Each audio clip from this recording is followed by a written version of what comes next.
Hello, in this episode we're going to complete our examination of microfinance by looking at three policy debates that are active in this field and then concluding with some limitations otherwise on the role of microfinance institutions. One has to do with subsidies. Are these appropriate or not? Subsidies may certainly be appropriate in some cases if you are trying to reach the very poor. However, that comes with an opportunity cost. The more subsidies that you use, the fewer people can take part in the opportunity to borrow, because the institutions still have costs that they have to pay to run, such as paying some staff. So that there's a substantial cost for subsidies.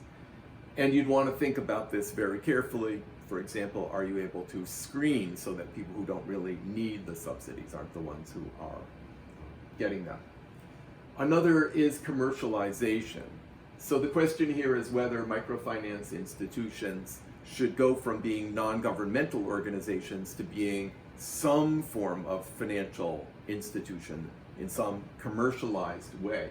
And in particular, whether the institution is converted from a nonprofit NGO to a profit-making bank. And this is primarily the way that commercialization has been discussed. Now, it's important to note that despite the usual discussion that one privatizes to become a profit-making bank, there's also the alternative of a cooperative financial institution, known as a credit union in many countries. And so in this case, we can also note that Grameen Bank, which remains the best known and possibly the largest microfinance institution overall, is actually organized as a non-profit credit cooperative, although they are in fact a certified, if you want, bank with respect to the financial system in Bangladesh.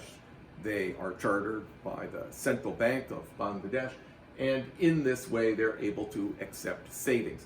A key issue of commercialization is that if a bank is accepting savings, it's very important that there be some regulation of the bank so that they don't take high risks with the savers' money for their own benefit, given the modest interest rates that may be paid on savings.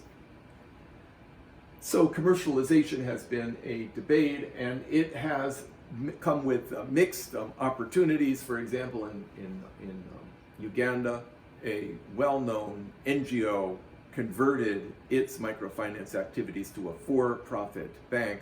One of the results was that after a fairly short period of time, after a couple of years, 2 or 3 years, they were closing their branches in some of the areas that had the highest concentration of people living in poverty, because it was less profitable to lend there. Finally, we have a major discussion about integration. That is, should credit be integrated with other development activities related to education, health or nutrition, or some other programs? And so this is a very big debate. So there are some pros and there are some cons here. Some of the pros are that it takes advantage of some complementarities in producing favorable outcomes for the low-income borrowers. So if you require participation, first of all, it's important to note this can be a kind of screening mechanism, so that if you have limited resources that can go to the poor and some subsidies may be involved, you want to make sure non-poor borrowers are not taking advantage of this. And so this screening aspect can be analogous to the workfare requirement to receive welfare funding. Not welfare, but to receive funding, that is to say, pay for work. Here, the screening involves the issue that without a work requirement, higher income people may essentially pretend to be poor and take the handout. People who don't need the basic education, literacy, and so on, training, the basic health, basic nutrition, are not likely to borrow funds. They're less likely to borrow funds. The second is that the poor generally cannot make adequate use of the business credit that they receive unless they have sufficient health and sufficient education. Sometimes they have too little health and education to be borrowers at all, for whom alternatives, such as described in Chapter 5, targeting the ultra-poor or so-called graduation programs, may be necessary. But many borrowers might be effective in their micro-enterprise, more effective, more productive, with more information, for example, about health and nutrition for children, meaning that the mothers are able to spend more time in their business activity, less caring for a sick child. So third, many poor don't seem to recognize fully the importance of human capital, such as education, and so the availability of credit can provide an incentive for them to enroll in health and education programs. So here we have a positive incentive for the poor to take actions that may benefit them, in contrast to the negative incentive to keep the non-poor from taking advantage of subsidies. So these are some of the pros. The cons are also quite strong. It can be less costly, perhaps, to keep these programs separate in accordance with the idea of varying organizational comparative advantages of different NGOs. It's not at all clear that the NGO that's best at providing microcredit would be the one that would be best at providing literacy training, for example. Also, there's some low-income borrowers who just don't need these services either any more than the high-income borrowers do, and so from their perspective, it's needlessly increasing their costs of borrowing. Nonetheless, there's a wide range of practices in the developing world, in particular in low-income areas, about the degree of program integration. So in general, there are some potential limitations for microfinance, especially if you're using it as an overall development strategy.